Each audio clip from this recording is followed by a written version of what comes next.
Assalamualaikum warahmatullahi wabarakatuh. Selamat datang kembali di channel Keramat Horor. Kali ini, saya akan menceritakan sebuah pengalaman dari salah seorang narasumber. Nah, si narasumber kali ini, dia berprofesi sebagai tukang pangkas rambut. Saat itu, dia kembali merintis usahanya di tempat yang baru. Namun siapa sangka, saat dia membuka usahanya di tempat baru ini, dia harus mengalami teror dari sosok makhluk halus di sana. Bagaimana kisahnya? Simak terus videonya sampai selesai. Dan seperti biasa, sebelum mulai ke ceritanya, siapkan kopi, siapkan cemilan, supaya saat mendengarkan lebih santai. Kalau sudah, kita mulai saja ke ceritanya. Sebut saja namaku Dadang. Aku berwirausaha sendiri, membuka sebuah tempat cukur rambut, atau bisa dibilang sebagai pangkas rambut. Sudah 5 tahun lamanya aku menekuni profesi seperti ini. Dari mulai jarangnya pelanggan hingga banyaknya pelanggan di setiap harinya.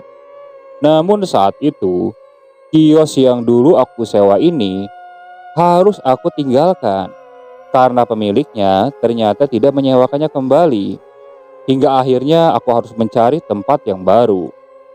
Aku coba cari informasi kepada beberapa temanku. Siapa tahu mereka tahu di mana lokasi yang strategis untuk aku membuka kios pangkas rambutku. Setelah beberapa hari mencari, akhirnya ada sebuah kabar dari salah satu temanku. Dia memberitahu kalau tidak jauh dari tempat tinggalnya ini ada sebuah kios yang akan disewakan. Karena tertarik, aku datang ke sana untuk melihat lokasinya. Saat aku lihat, lokasi kios yang akan disewakan ini berada di pinggir jalan raya. Dan di seberangnya ada beberapa kios yang memang sudah diisi. Namun kios yang akan disewakan ini itu berdiri sendiri. Sedangkan di sekelilingnya itu ada lahan kosong. Tepat di sebelah kanan ada sebuah pohon nangka yang ukurannya lumayan besar. Di belakangnya juga ada sebuah lahan kosong kurang lebih sekitar 15 meter. Dan setelah itu baru ada bangunan rumah-rumah warga. Saat itu aku tertarik dengan bangunan tersebut. Kenapa? Karena aku pikir tempatnya itu sangat strategis. Jadi berdasarkan info dari temanku, aku menemui pemilik lahan tersebut. Setelah negosiasi yang cukup panjang, akhirnya aku menyetujui untuk menyewa ruko tersebut. Aku sewa 1 tahun dulu saat itu. Saat aku lihat ke dalam, ternyata di dalam kios ini membutuhkan sedikit renovasi. Jadi sebelum aku isi, aku perbaiki dulu. Aku cat ulang supaya lebih menarik lagi. Singkat cerita, setelah 1 minggu, aku mulai mengisi kios tersebut. Aku benahi semenarik mungkin saat itu.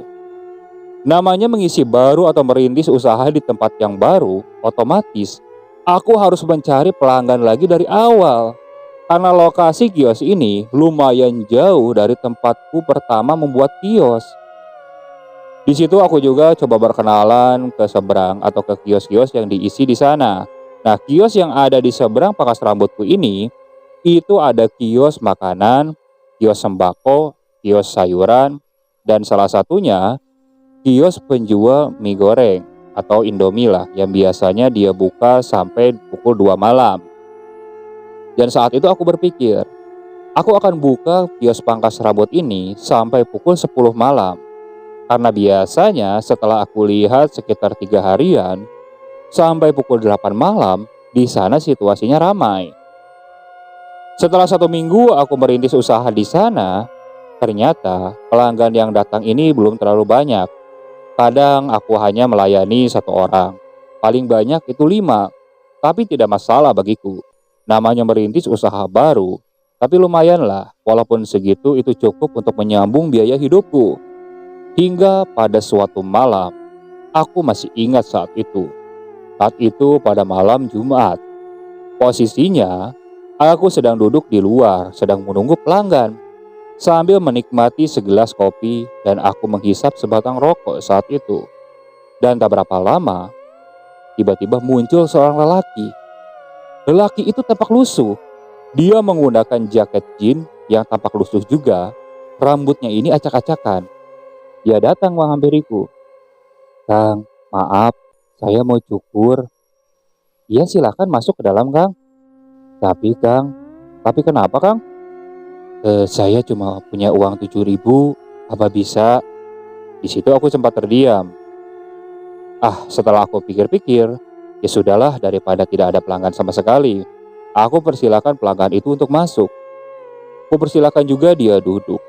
Aku persiapkan dulu alat-alat untuk mencukur. Saat sedang mencukur, aku melihat ke arah cermin. Si pemuda ini, dia menatap kosong ke arah cermin tersebut. Aku coba tanya untuk mencairkan situasi saat itu. Namun si pemuda ini, dia tak banyak berbicara. Dia hanya menjawab seperlunya. Aku teruskan saja untuk mencukur rambutnya. Di tengah-tengah aku mencukur rambutnya, tiba-tiba aku merasakan ada sesuatu yang aneh. Baunya seperti bau bunga kamboja. Di situ aku sempat terdiam. Aku coba lihat sekitar. Aku pastikan penciumanku, apakah benar? Namun setelah aku cium ulang, ternyata benar. Ini bau aroma bunga kamboja. Dan saat aku dekati, ternyata sumber bau ini itu berasal dari pemuda yang sedang aku cukur. Padahal tadi ketika bertemu di luar dan dia masuk, aku tidak mencium aroma apa-apa. Aku ingin bertanya, tapi aku takut dikira tidak sopan juga. Jadi akhirnya aku diam saja saat itu sambil meneruskan aktivitas mencukurku. Setelah selesai mencukur, si pemuda itu lalu mengeluarkan uangnya. Saat itu dia langsung keluar. Aku sempat memperhatikannya. Dia keluar langsung nyebrang jalan raya. Saat itu aku sempat memalingkan wajahku ke lantai dulu. Ya paling sekitar 1-2 detikan. Namun saat aku melihat kembali ke arah pemuda tersebut, pemuda itu sudah hilang, entah kemana. Aku keluar untuk memastikan. Aku coba lihat ke kiri dan kanan, kemana arah pergi si pemuda tersebut. Namun di situ aku tidak menemukannya. Di seberang aku malah melihat si penunggu kios yang lain sedang mengobrol. "Kenapa Kang Dadang? Nyari siapa?" Enggak Mang. Tadi lihat pemuda yang nyebrang jalan gak?" "Enggak enggak lihat. Saya kan dari tadi duduk di luar sini." "Loh, masa iya? Padahal jelas-jelas dari dalam aku melihat si pemuda itu nyebrang jalan." Ya sudahlah. Aku tak mau berpikir lebih panjang lagi. Aku masuk ke dalam untuk membereskan sisa rambut yang berceceran di lantai. Saat itu aku berpikir, selesai membereskan aku akan pulang. Aku bersihkan semua ceceran rambut itu sampai ke kolong-kolong kursi. Setelah aku bersihkan, aku masukkan ke dalam kresek. Setelah itu, kresek yang berisi potongan rambut itu, aku buang ke dekat pohon nangka. Karena di situ ada tempat pembuangan sampah. Nah, setelah aku kembali, di situ aku kaget. Kenapa? Karena aku melihat di lantai kios pangkas rambutku ini ternyata masih berceceran rambut. Padahal jelas-jelas aku yakin tadi aku sudah bersihkan semua. Dan ini potongan rambut dari mana? Aku sempat terdiam saat itu. Aku yakin aku tidak berhalusinasi tadi. Setelah diam beberapa saat, akhirnya aku bersihkan kembali saat itu. Namun saat aku membersihkan, kembali aku mencium ada aroma bau kamboja saat itu. Dan bau ini benar-benar memenuhi ruangan tersebut. Aku sedikit merinding saat itu. Cepat-cepat aku bereskan lagi. Setelah selesai, aku masukkan ke kresek lagi dan aku buang ke dekat pohon nangka tersebut. Alhamdulillahnya, setelah kembali ke kios, ceceran rambut itu sudah benar-benar bersih. Di situ aku sedikit lega. Nah, untuk kios pangkas rambutku ini, sebenarnya itu ada kamarnya di dalam. Jadi kalau akan menginap, di situ sudah ada kamar mandi juga. Namun di belakang kios tersebut itu tidak ada pintu. Jadi satu-satunya pintu yaitu melewat depan. Dan pintu depan itu setelah pintu ditutup oleh loading door. Jadi aku pikir aman. Saat itu aku tidak kepikiran untuk nginep di sana. Jadi aku berpikir untuk pulang saja ke rumah. Ya walaupun jarak tempuh dari kios ke rumahku itu memakan waktu kurang lebih sekitar 1 jam perjalanan. Setelah membereskan semuanya, aku tutup pintu, aku kunci dan aku langsung pulang ke rumah. Saat itu aku sempat berpikir akan pemuda misterius itu dan ceceran rambut yang ada di lantai. Namun lama-kelamaan, aku coba tepis pemikiran tersebut. Hingga akhirnya aku sampai di rumah. Singkat cerita, esok harinya, aku berencana pergi lebih awal, yaitu pada pukul 8 pagi. Setelah sampai di kios potong rambutku, saat aku membuka loading door dan pintu, di situ aku kaget. Kenapa? Karena di lantai kiosku ini ternyata masih berceceran potongan rambut. Di situ aku diam beberapa saat. Kalau memang ada orang yang masuk, harusnya dari rolling door atau pintu itu pasti ada bekasnya. Padahal tadi malam jelas-jelas semua potongan bekas rambut itu sudah aku buang semua. Ini dari mana? Tak mau berpikir lebih panjang lagi, aku bereskan potongan rambut tersebut. Namun kali ini, potongan rambut itu tidak langsung aku buang, karena biasanya aku buang nanti ketika akan pulang. Jadi aku simpan saja di dalam kresek saat itu. Sambil menunggu pelanggan yang datang, biasanya aku akan duduk di depan kios, karena di depan kios ini ada sebuah bangku yang biasa digunakan untuk pelanggan menunggu. Aku menyeduh segelas kopi dan menghisap sebatang rokok saat itu, sambil melihat aktivitas di seberang.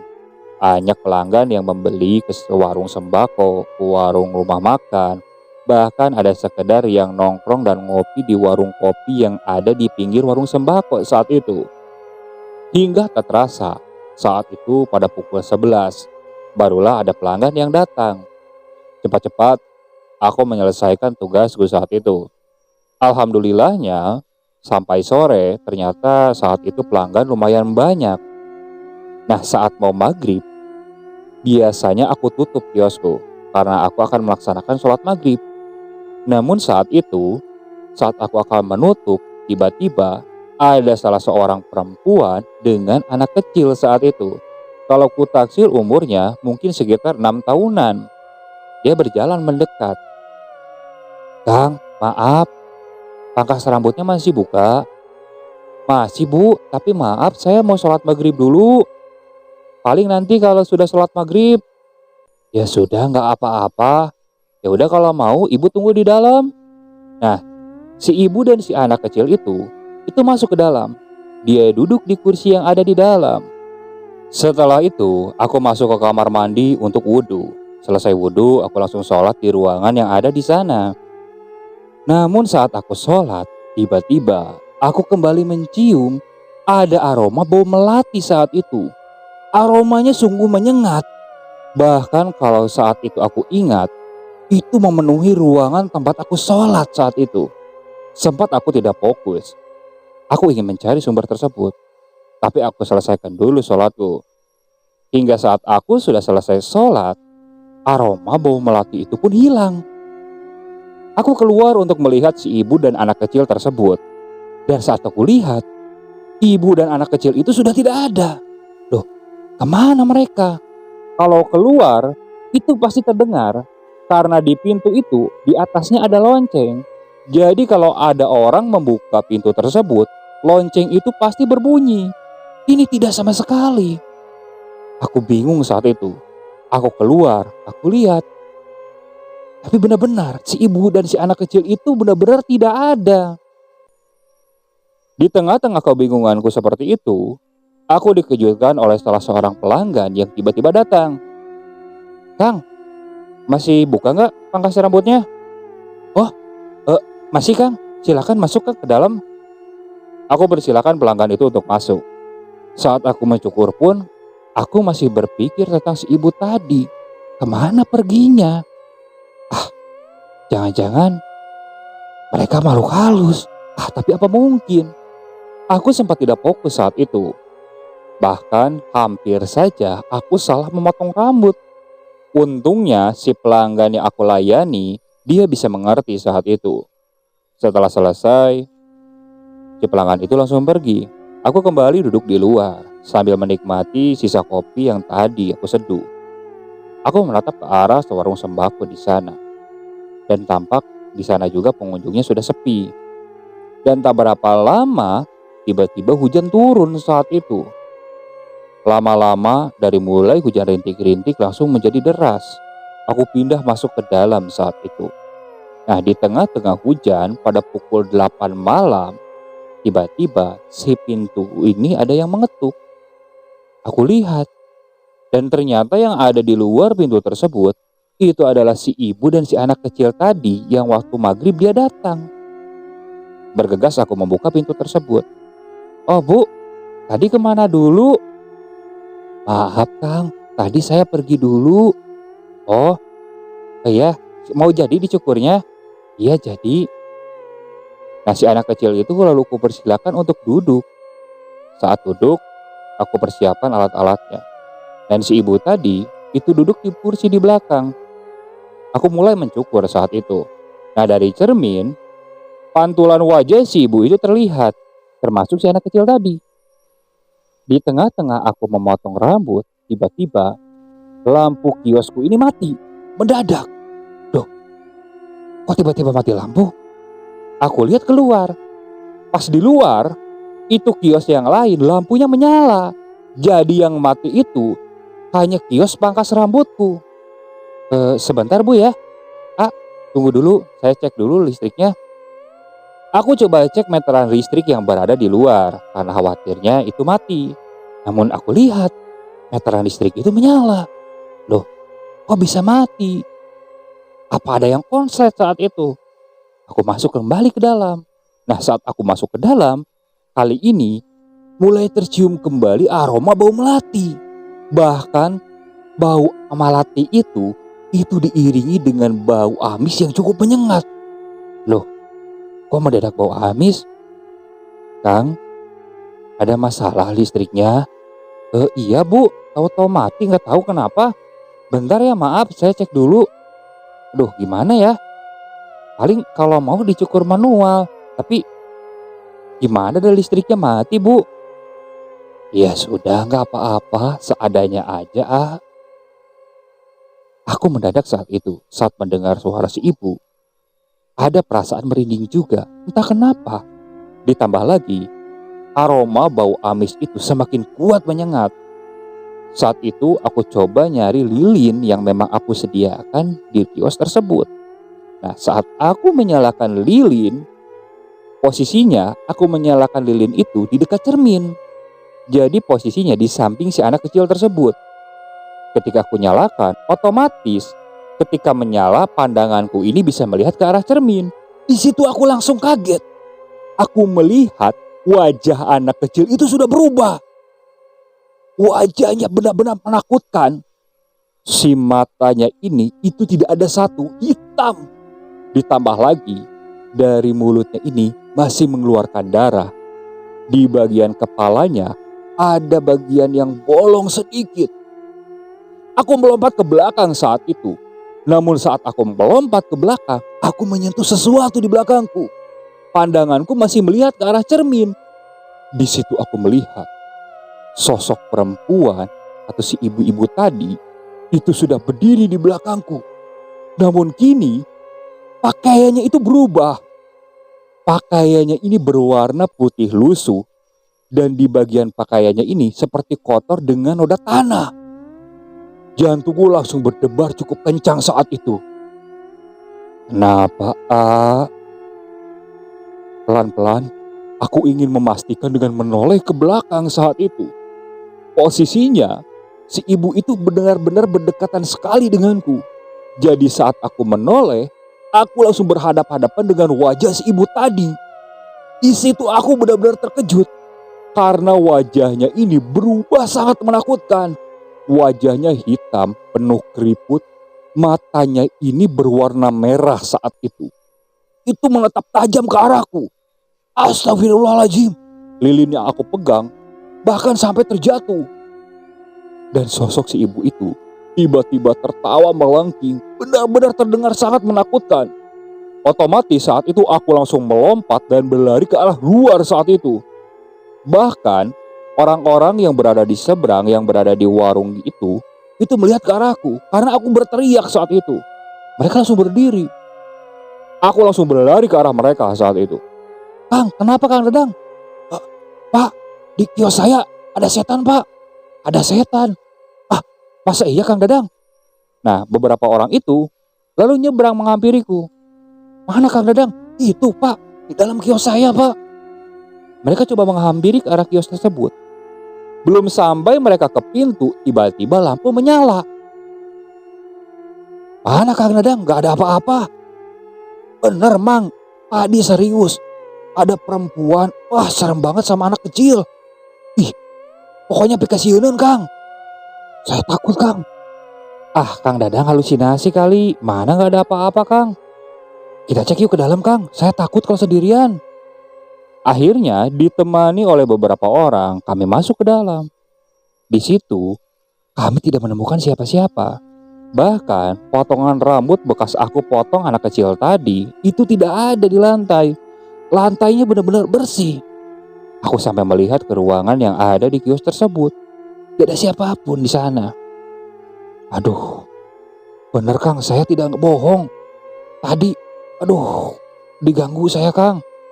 Emang kami tadi lihat lampu kios Kang Dadang mati. Ya Kang Dadang kelihatan tadi keluar kayak ngecek meteran gitu. Iya tadi saya cek kirain kan ada masalah sama meteran listriknya. Tadi pas saya cek nggak ada masalah. Nah itu pas saya masuk lagi Kang. Ih tahu-tahu ada setan Kang. Ya udah Kang Dadang.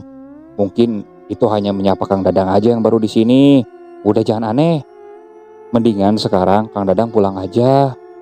Ya udah deh kalau kayak gitu. Dan saat itu, posisi hujan juga sudah reda. Ditemani oleh para bapak-bapak yang ada di sana, aku membersihkan dulu kotoran yang ada di lantai. Setelah selesai, aku langsung pamit dan terima kasih kepada bapak-bapak tersebut yang sudah menemaniku. Aku langsung pulang ke rumah. Di sepanjang perjalanan, saat itu entah kenapa, aku merasa seperti ada yang mengikuti. Beberapa kali aku coba lihat ke belakang dari spion motorku. Namun di belakang itu tidak ada siapa-siapa. Posisi jalanan saat itu benar-benar sepi. Tidak ada pengendara lain yang lewat. Dengan perasaan yang masih tidak karuan, akhirnya aku sampai di rumah. Sesampainya di rumah, aku langsung istirahat saat itu. Masuk ke kamar dan langsung merebahkan diriku di kasur. Tak berapa lama kemudian, aku langsung tertidur. Nah di tengah-tengah aku tertidur, aku bermimpi. Posisinya di mimpi itu aku berada di kios pangkas rambutku. Di situ aku sedang dudukkan di luar. Dan di dalam aku mendengar ada suara cekikikan tawa perempuan. Aku lihat ke dalam. Dan saat aku lihat ke dalam, sosok perempuan yang aku lihat di kios pangkas rambutku ini, itu sudah berdiri di tengah-tengah sambil melayang. Wajahnya benar-benar mengerikan saat itu. Ditambah lagi, posisi anak kecilnya itu ada di bawahnya. Dia tertawa menyeringai ke arahku. Sontak dengan mimpi seperti itu, aku langsung terbangun.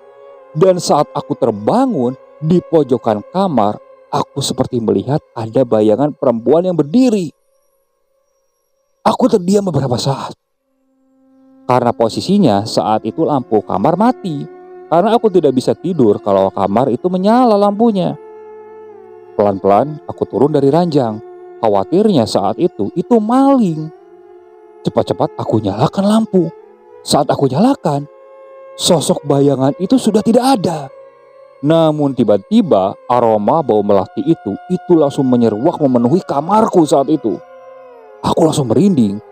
Apalagi aku tinggal sendirian. Aku sangat takut saat itu.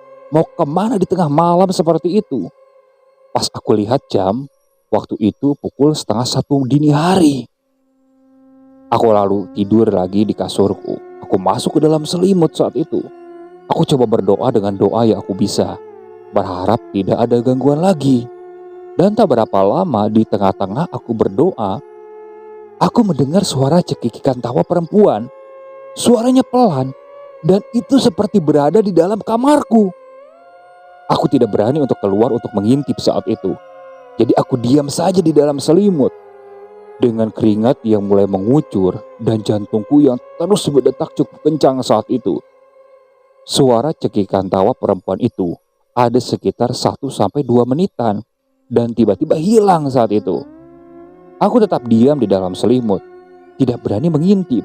Takutnya ketika aku membuka selimut, sosok tersebut menampakkan wujudnya. Hingga tak terasa, Akhirnya aku berhasil tertidur kembali. Aku dibangunkan oleh suara kokok ayam yang berada di samping rumahku saat itu. Dan saat aku lihat jam, ternyata sudah pukul 8 siang. Ternyata aku bangun terlalu siang saat itu. Bergegas, aku langsung ke kamar mandi untuk mencuci muka. Saat itu, ada perasaan malas juga untuk berangkat ke kios pangkas rambutku. Tapi kalau aku tidak berangkat, otomatis aku tidak dapat uang. Dengan perasaan yang sedikit malas, akhirnya aku berangkat ke kios pangkas rambutku. Singkat cerita, sesampainya di sana, saat aku membuka pintu, di situ aku kembali kaget. Karena aku melihat, di dalam itu sudah berantakan. Alat cukurku sudah berserakan di lantai. Posisi bangku juga itu sudah berantakan. Ditambah lagi, ceceran rambut yang sudah aku bereskan dan dimasukkan ke kresek, itu sudah berantakan di lantai. Aku hanya menghela napas panjang sambil terdiam saat itu. Ini ulah siapa? Kalau memang ada orang yang masuk, pintu depan atau kunci di rolling door itu pasti ada bekas orang membuka. Itu masih utuh, masih benar-benar tidak rusak sama sekali. Akhirnya aku membereskan dengan perasaan yang cukup dongkol saat itu. Sempat aku mengeluh di dalam hatiku. Kalau seperti ini terus, lebih baik aku pindah kios lagi sajalah saat itu. Setelah semuanya beres, aku duduk di depan. Aku pesan kopi ke warung seberang saat itu. Dan tak berapa lama, penjaga warung di sana, sebut saja namanya Mang Udin. Dia datang menghampiriku di bangku. Kenapa Kang Dadang? Kok kayak ngelamun gitu? Iya Mang. Aduh, tadi pagi di dalam itu acak-acakan Mang. Kayak ada yang masuk. Loh, siapa yang masuk? Makanya nggak tahu Mang. Kalau memang ada orang yang masuk, harusnya kan ini rolling door atau kunci yang di pintu itu pasti ada bekas orang ngebuka. Ini enggak Mang. Nih Kang Dadang, saya juga kan buka sampai jam 3 itu warung. Saya nggak lihat ada yang masuk Kang Dadang. Lagi pula siapa sih yang mau masuk ke situ malam-malam juga? Kalau memang masuk pasti nyuri sesuatu kan? Apa ada yang hilang? Nggak ada Mang. Cuman ya kesel aja alat-alat cukur diberantakin. Rambut yang sudah diberesin, malah diacak-acak. Wah, pokoknya berantakan banget Mang Udin. Ya sudahlah kalau kayak gitu, yang sabar aja Kang Dadang. Di sini jangan aneh. Kalau banyak yang iseng, maksudnya gimana Mang? Ya makhluk kayak gitu. Emang di sini angker Mang? Ya kayak gitulah. Cuman biasanya nih Kang Dadang, ini yang pernah dialamin mas saya ya pas pertama di sini. Itu kalau diisengin gitu, biasanya nantinya bakal rame. Wah, masa iya Mang? Yang ada saya kesel lah, malah semakin takut juga kalau di sini. Ya udah coba aja lihat nanti. Dan setelah itu, Mang Udin kembali ke warungnya. Aku masih menikmati segelas kopi dan sebatang rokok saat itu. Belum habis rokok yang kuhisap, tiba-tiba kulihat ada 3 pelanggan yang datang. Bergegas aku melayani mereka. Dan hari itu, tiba-tiba pelangganku mendadak ramai. Bahkan aku sempat tidak bisa beristirahat saat itu. Aku bisa beristirahat itu saat azan maghrib berkumandang. Itu juga beberapa pelanggan masih menunggu. Hingga akhirnya pada pukul setengah 10 malam, akhirnya semua pelanggan sudah beres. Dan aku pun mulai membereskan pangkas rambutku. Saat itu aku berpikir, apa benar omongan Mang Udin? Masa diganggu dengan makhluk seperti itu membuat ramai tempat usahaku? Dan saat itu, seperti aktivitas biasa, aku membawa potongan rambut itu untuk aku buang ke dekat pohon nangka. Namun saat aku keluar dari kios pangkas rambutku, ada perasaan tidak enak untuk melangkah ke arah pohon nangka tersebut. Padahal di seberang kiosku itu posisinya ramai. Dari tempat mereka berdiri pun ke arah pohon nangka itu kelihatan. Cuman posisinya gelap, jadi tidak terlalu jelas. Aku mulai melangkahkan kaki ke arah pohon nangka tersebut. Nah, saat sudah dekat, aku kembali mencium ada aroma bau melati. Loh, kok aroma bau melati lagi? Dan saat itu, bulu kuduku langsung berdiri. Cepat-cepat aku buang kresek yang berisi potongan rambut itu ke situ. Saat aku buang dan aku berbalik ke arah kios rambutku, di situ aku mendengar ada suara yang memanggilku. Kang, Kang Dadang. Aku terdiam saat itu. Dan saat aku hendak menoleh, di situ aku mendengar ada suara cekikikan tawa perempuan. Jantungku langsung berdebar cukup kencang saat itu. Tanpa pikir panjang, belum sempat aku menoleh, aku berlari saat itu. Dan saat aku berlari, di depanku tiba-tiba lari seorang anak kecil dengan posisi wajah yang rusak saat itu. Di situ aku langsung menghentikan langkahku. Anak kecil tersebut itu menoleh ke arahku. Hihihi, Kang Dadang. Astagfirullahaladzim. Saat itu juga aku pacu kakiku sekencang mungkin. Tolong, setan, setan. Nah, orang-orang yang berada di kios di seberang kios pangkas rambutku itu langsung menatap ke arahku. Kang Dadang, kenapa lagi? Ah, mang, aya setan deui, mang. Ada setan deui. Ah, udah biarin Kang Dadang. Mungkin lagi nyapa Kang Dadang. Wah, setan dibiarin, parah mang. Nah, Mang Udin itu langsung nyebrang. Udah tenang Kang Dadang, tenang. Aduh, udah minum dulu. Aku meminum air yang diberikan oleh Mang Udin saat itu. Mang, aduh, serem. Udah gak ada, udah tenang. Mang, temenin Mang, saya mau nutup dulu kios Mang. Ya sudah. Kang Dadang, ini kalau nyampe rumah jangan lupa mandi ya, jangan langsung tidur. Biar gak ada yang ngikutin. Duh, maksudnya gimana Mang? Ya pokoknya gitu aja lah, biar gak ada yang ngikutin. Saat itu, saat di perjalanan pulang, aku sangat ketakutan dengan ucapan Mang Dadang. Khawatirnya, sosok tersebut mengikutiku kembali ke arah rumah. Aduh, gimana ini? Sesampainya di rumah, cepat-cepat aku masuk ke kamar mandi. Bergegas aku mandi saat itu. Selesai mandi, aku langsung masuk ke kamar. Untungnya, malam itu aku tidak diganggu lagi. Singkat cerita, pagi pun tiba. Saat itu aku bangun pada pukul 7 pagi. Selesai mandi, aku bergegas berangkat ke kios potong rambutku. Nah, sesampainya di sana, alhamdulillahnya ketika aku buka pintu, posisi kios ini rapi, tidak acak-acakan. Aku bergegas masuk saat itu. Aku bersihkan seperti biasa dari debu yang berserakan. Nah, selesai membersihkan, seperti aktivitas biasa, aku duduk di kursi depan. Belum sempat aku meminum kopi, tiba-tiba ada pelanggan yang datang. Loh, kok sepagi ini sudah ada pelanggan? Aku sangat bersyukur saat itu. Cepat-cepat aku layani mereka. Belum selesai pelanggan itu aku layani, ternyata sudah banyak pelanggan yang mengantri. Bahkan sampai menunggu di luar mereka. Aku benar-benar bersyukur saat itu. Nah, sampai pada pukul setengah 10 malam, seperti biasa aku baru selesai melayani semuanya. Aku benar-benar kelelahan saat itu.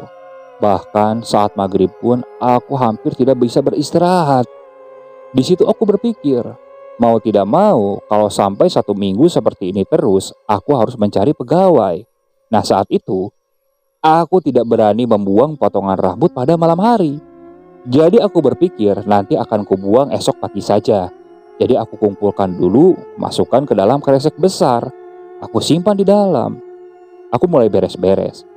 Setelah beres aku tutup. Nah, Mang Udin dari seberang menanya, "Rame ya Kang Dadang?" "Alhamdulillah Mang, rame." "Bener kan kata saya?" "Ah, mungkin harusnya aja rame Mang," ucapku saat itu. Saat itu aku langsung pulang ke rumah. Dan ternyata sampai seminggu pelangganku benar-benar banyak. Untungnya gangguan tersebut tidak muncul kembali. Sungguh aneh. Jadi aku putuskan untuk mencari pegawai. Berbekal informasi dari teman-temanku, akhirnya aku mendapatkan 2 kandidat untuk jadi pegawai di pangkas rambutku. Kebetulan 2 orang ini mereka berasal dari luar kota. Jadi mau tidak mau, aku harus menyediakan tempat tinggal untuk mereka. Aku mengasih pilihan ke mereka, mau disediakan kosan atau menginap di kios pangkas rambutku. Nah, mereka memilih untuk menginap di kios pangkas rambut saja, katanya biar mengirit biaya. Saat itu aku menyetujui. Lagi pula kios tersebut tidak ada yang nunggu juga. Aku juga sudah sedikit melupakan gangguan yang pernah aku alami. Namun ternyata teror makhluk halus tersebut tidak berhenti sampai di situ. Ketika pegawaiku menginap di sana, kami semua harus mengalami teror itu kembali. Oke, sekian dulu untuk cerita kali ini dan masih akan disambung oleh cerita selanjutnya. Bagaimana kelanjutan kisahnya? Terus ikuti ceritanya di channel Keramat Horor ini. Saya ucapkan terima kasih kepada Kang Dadang yang sudah membagikan kisahnya. Tak lupa kepada para penonton yang terus setia mengikuti cerita dari channel Keramat Horor ini. Semoga kalian selalu diberikan kesehatan, dijauhkan dari musibah, dan selalu dilancarkan rezekinya. Terus ikuti cerita-cerita yang dibawakan oleh channel Keramat Horor ini. Assalamualaikum warahmatullahi wabarakatuh.